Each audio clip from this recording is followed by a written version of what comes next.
isa lamang yan sa kanyang content na ibinabahagi sa kanyang mga viewers at followers sa social media. Kaya naman ngayong araw, ating alamin ang nasa likod ng mga kwentong may kabuluhan at kapupulutan ng kaalaman. Ang content creator na si Buji Babiera. Magandang umaga. Welcome dito sa Rise and Shine Pilipinas. Welcome, Magandang Buji. umaga Uy, sa alam inyo. nyo ba, napapanood ko yung mga kwento mo. Yes, At yung favorite likewise. ko na content mo ay horror story. Nako, Oh! may mga ganyan. Story Horror time. stories.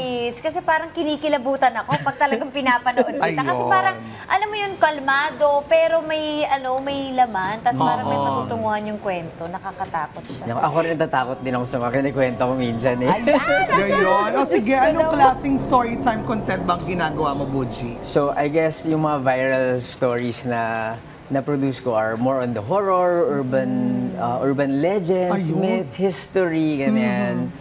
But I also do story time ng travel and mga daily life. Ganun. You expert others din. Para marami-raming variety. Advocacy driven din yung Oh, mga nice. content. What do you do? Or what kind of advocacy usually yung ginagawa mo? Nagsimula talaga with the mobility advocacy. Okay. So, cycling and then road safety, Ayun. Ayun. infrastructure. Uy, maganda yan ah. Pero yung mga kwento mo, saan mo ba ito kinukuha? Meron bang yung iba ba? Totoo, yung iba hindi? So, nagsimula ako na kinikwento ko yung mga kwento na kinikwento sa akin nung bata ako. Ayun. And then, before kasi yung work ko is I used to write for newspapers. Okay. So, doon, yung mga dati kong coverage, dati kong mga nasulat, and lagi talaga ako nagbabasa. So, mga nababasa ko na parang, uy, interesting itong ikwento sa mga tao. So, yun yung kinikwento ko. Kamusta naging reception sa tao nung nag-produce ka ng first content mo and the rest of the other contents till now?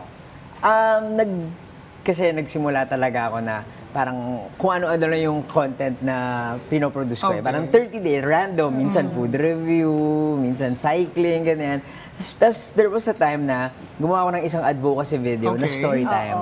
Tapos yun na, yung mga tao parang, kuya, kwento ko pa, mas mga nakakatakot, horror story, ganyan.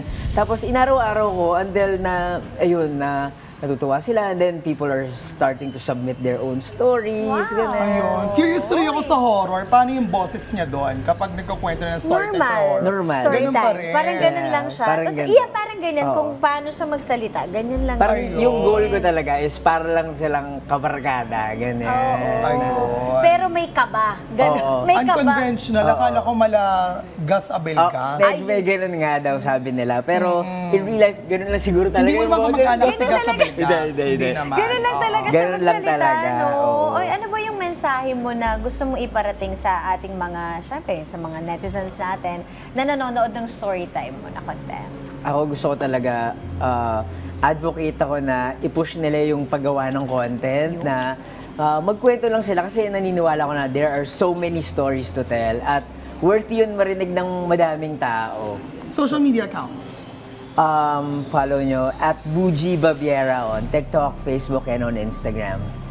Maraming salamat sa pagbabahagi ng iyong content creation sa amin. Ngayong araw, Buji, na isang content creator. Maraming salamat din.